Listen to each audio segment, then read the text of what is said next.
makibalita tayo sa mga pangyayari sa Senado mula kay Keith Flores. Keith, ano ang latest mula dyan sa Senado? Neil, nagbukas na ang ikalawang regular session ng Senado kaninang alas 10 ng umaga na dinaluhan ng 21 of the 24 senators. Bumisita sa Senado ang ilang mga cabinet secretaries, kabilang sina Energy Secretary Sara Duterte, Foreign Affairs Secretary Tess Lazaro at Technology Secretary Henry Aguda. Nandoon rin ang mga foreign envoys, mga kamag-anak ng mga senador, former Senate President Franklin Drilon at ang Apostolic Nuncio of the Philippines, Archbishop Charles Brown. Sa seremonyal na pagbubukas ng sesyon, inaprobahan ang mga resolusyon na pinapaalam sa Presidente ang pagbukas ng second regular session ng Kongreso. Pagkatapos nito, nagtalumpati rin si Senate President Sherwin Gatchalian kung saan nanawagan siya to get the economy back on track. Unang-una dito ay ang pagpapasa ng 2027 national budget na kailangan raw maipasa on time para masimulan agad ang pagpapaganda ng ekonomiya ng bansa.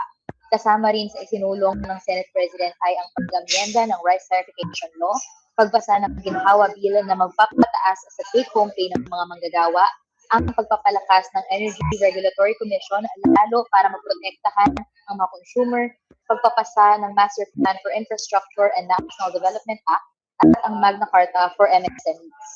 Susundan ng pagbukas ng second regular session ngayong umaga ang State of the Nation address naman ni President Ferdinand Marcos Jr. mamayang alas 4 ng hapon. Hindi raw a-attend ang kapatid ng Presidente na si Senator Amy Marcos. Sabi niya, pakikinggan niya naman daw at inamin niya rin masama raw ang loob niya sa Presidente. Sabi rin ni Senator Amy, ang iba ring minority senators ay baka hindi rin umattend, specifically sina Senators Loren Legarda, Robin Padilla, Pia Cayetano at Senate Minority Leader Alan Cayetano. As of this time, Neil Bell, wala pa tayong confirmation from those senators, pero sabi ni Senator Alan, preference niya raw, panoorin na lang ito sa TV. Neil Bell? Sorry, clarify ko lang, Keith, no? So, ang confirmed absent mamaya sa SONA ay si Senator Amy Marcos. Siya pa lang. Tama ba, Keith? Senator Amy, and it looks like Senator Alan confirmed it earlier, no? Sabi niya, mas preference niya raw talagang panoorin ng SONA na lang sa television. Kanina, Keith, napansin namin ni Bell, no, na may mga senador na nakaitim, na nakasuot ng itim. No? And as you know, in covering the SONA, minsan itong kasuotan, yan yung way ng ating mga mambabatas na ipadala yung kanilang mensahe. No?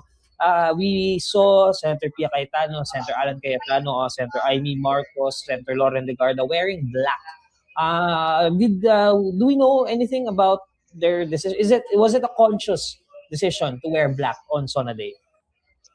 Oh, we spoke to Senator Amy Marcos kanina. Sabi niya naman na hindi naman daw not standard or nagagawa naman na before na nagsusuot ng itim during SONA. At she also denied na may pagprotesta ang pagsuot ng black or yung paghihitin pagdalo ng mga senador kung hindi man sila dadalo. Keith, one more question. Pagdating dito naman sa mga minority senators natin, Senator Robin Padilla, how about him? Will he attend yung SONA mamayang hapon?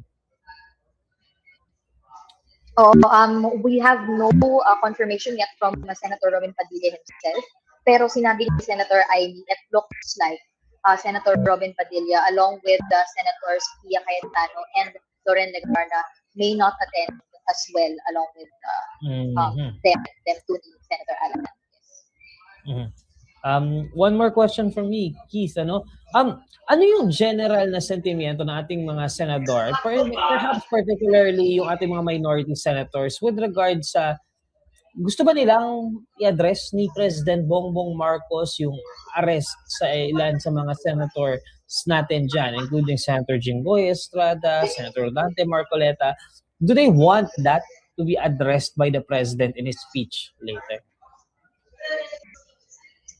Nabanggit din ni Senator Amy kanina na kaya medyo masama ang loob nilang magkapatid is because of the arrests here. Although priority nila na makahanap sa SONA ng pagkakasundo-sunduan. Sabi ito ni Senator Alan kanina na sana daw ma-address, for example, yung ekonomiya, at hindi lang minority yung humihingi nito, pati yung Senate majority block, hinihingi din nila ang pagtugon ng presidente, not just sa economy as well, pati syempre yung epekto nito sa mga Pilipino, yung pagtaas ng mga presyo na nahihirapan bilhin ng mga manggagawa, no, yung mga pangangailangan nila araw-araw. Yun yung top priority actually ng Senate under the leadership of Senate President Win Gatchalian. Mhm. You mentioned, Keith, ilan dun sa mga concerns ng ating minority senators. And tomorrow, we're expecting dyan sa Senado yung gaganaping kontrasona. Ito din ba yung ilan sa mga issue na posible nating asahang talakayin bukas naman? Oh, Bel, for the kontrasona, Senate Minority Leader Senator Alan Cayetano will be delivering that speech. Naghingi din siya actually sa kanyang supporters kung ano yung gusto pa nilang marinig sa kontrasona. Of course, ang tutugunan niya tomorrow ay ang sona mamaya ni President Ferdinand Marcos Jr. Okay, maraming salamat Keith Flores live na nagbabalita mula dyan sa Senado.